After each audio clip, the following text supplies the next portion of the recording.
ओम शांति। कल्याणकारी समय कल्याणकारी ईश्वर पिता सारा विश्वर कल्याण पाई ज्ञान यज्ञर रचना करी तत्व सहित सारा विश्व को स्वर्गरे परिणत करिवार जो कार्य करुछंती सेथिरे जो महान आत्मा माने निजर शरीर मन आउ धन लगाई सहयोगी हेउछंती समस्तंकु हृदयर सहित ईश्वरीय शुभ अभिनंदन शुभेच्छा सुप्रभात सुस्वागतम। गायन रही भगवान ब्रह्मांक द्वारा सृष्टि रचना कले तेबे यहा उपरे आमे आसंतु सम्यक आलोकपात करिबा।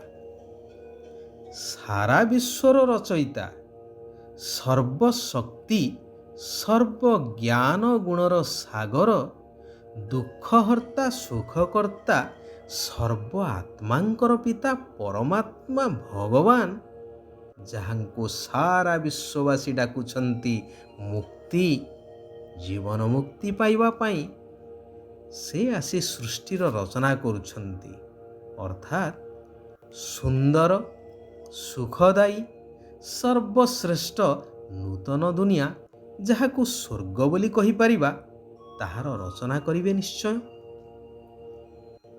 एवं सेथिपाई एई पुरुणा पतित दुनिया रे पतित शरीर रे ही आसी स्थापना कार्य करिथिवे निश्चय।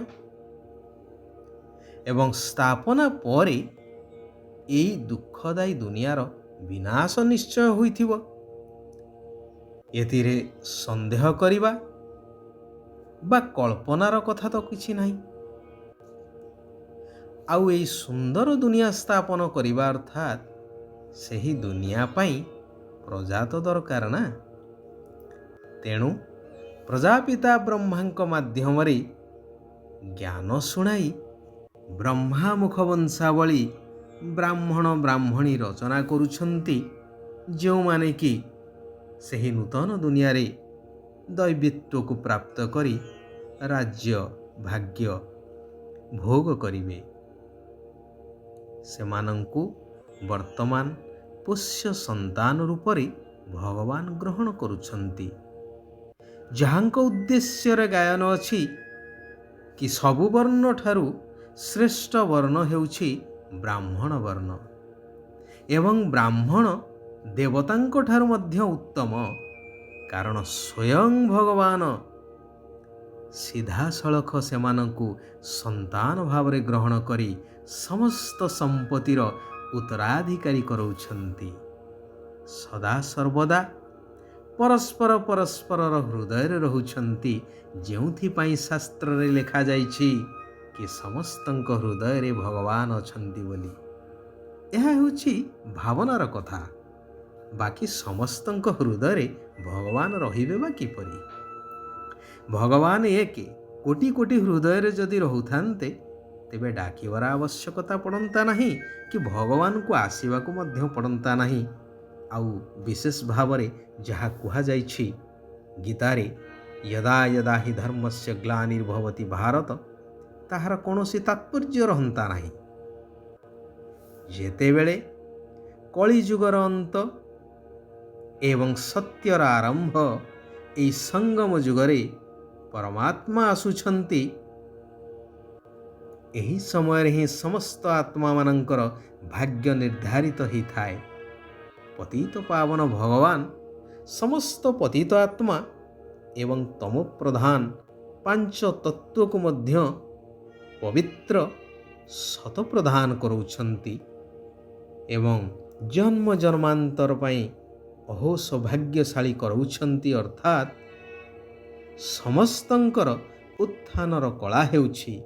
तेणु वास्तव रे एही समय ही सर्वश्रेष्ठ अटे एवं एही संगम जोगी अलौकिक दिव्य ब्राह्मण जन्म मध्य सर्वश्रेष्ठ अटे जार गायन रे नदी सागर संगम स्थान रे पवित्र कुंभ मेलार आयोजन करा जाउछि।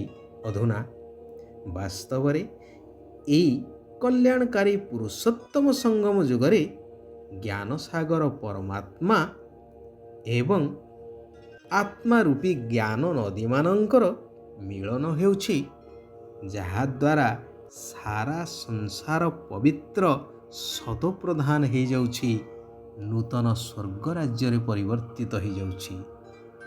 ବାସ୍ତବରେ ଦେଖିଲେ ଏହା ହିଁ ହେଉଛି ସଚ୍ଚା କୁମ୍ଭମେଳା। ନିରାକାର ପିତା ଏବେ କହୁଛନ୍ତି, ଆତ୍ମିକ ସନ୍ତାନମାନେ, ତୁମର ଏହି ଜୀବନ ବହୁତ ମୂଲ୍ୟବାନ ଅଟେ, କାରଣ ତୁମକୁ ଏହି ଜନ୍ମରେ କଉଡ଼ିରୁ ହୀରାତୁଲ୍ୟ ହେବାକୁ ପଡ଼ିବ।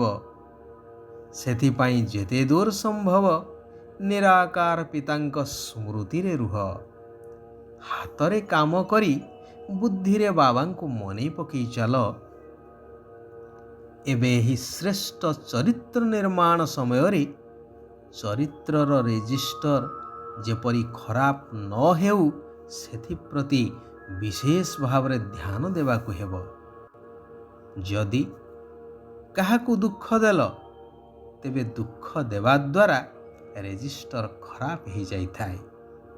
ଅନ୍ୟକୁ ଦୁଃଖ ଦେବା ଅର୍ଥାତ୍ ନିଜେ ଦୁଃଖୀ ହେବା, ଯେଉଁଥିପାଇଁ ମଧ୍ୟ ଗାୟନ ଅଛି, ଯଦି ଦୁଃଖ ଦେବ ତେବେ ଦୁଃଖୀ ହେଇ ମରିବ। ଯେତେବେଳେ କି ଭଗବାନ ହେଉଛନ୍ତି ଦୁଃଖହର୍ତ୍ତା ସୁଖକର୍ତ୍ତା, ତୁମେ ତାଙ୍କ ସନ୍ତାନ ହିସାବରେ ସମସ୍ତଙ୍କୁ ସୁଖ ଦେବା ଆବଶ୍ୟକ, ସମସ୍ତଙ୍କର ଦୁଃଖକୁ ହରଣ କରିବା ଆବଶ୍ୟକ। 21 ଜନ୍ମର ରାଜ୍ୟ ଭାଗ୍ୟ ଅର୍ଥାତ୍ ସତ୍ୟ ତ୍ରେତୟା ଯୁଗର ରାଜ୍ୟ ଭାଗ୍ୟ ନେବା ପାଇଁ ହେଲେ ପ୍ରଥମତଃ ସମ୍ପୂର୍ଣ୍ଣ ପବିତ୍ର ହୁଅ। ଦ୍ୱିତୀୟରେ ମନ, ବଚନ ଆଉ କର୍ମରେ କାହାକୁ ବି ଦୁଃଖ ଦିଅ ନାହିଁ। ଗୃହସ୍ଥ ବ୍ୟବହାରରେ ରହି ପିଲା ଆଦିଙ୍କୁ ସମ୍ଭାଳି ସବୁକିଛି କର୍ମ କର, ହେଲେ ନିମିତ୍ତ ହୋଇ, ବନ୍ଧନରେ ନୁହେଁ। ବହୁତ ମିଠା ସ୍ୱଭାବଯୁକ୍ତ ହୁଅ।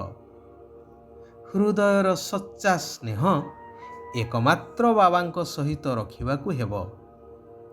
ବାକି ଦେହ ଆଉ ଦେହର ସମ୍ବନ୍ଧୀ ଆଦିଠାରୁ ନଷ୍ଟ ମହା ହେବାକୁ ପଡ଼ିବ, କାରଣ ଏହା ସବୁ କିଛି ବର୍ତ୍ତମାନ ବିନାଶ ହେବାକୁ ଯାଉଛି।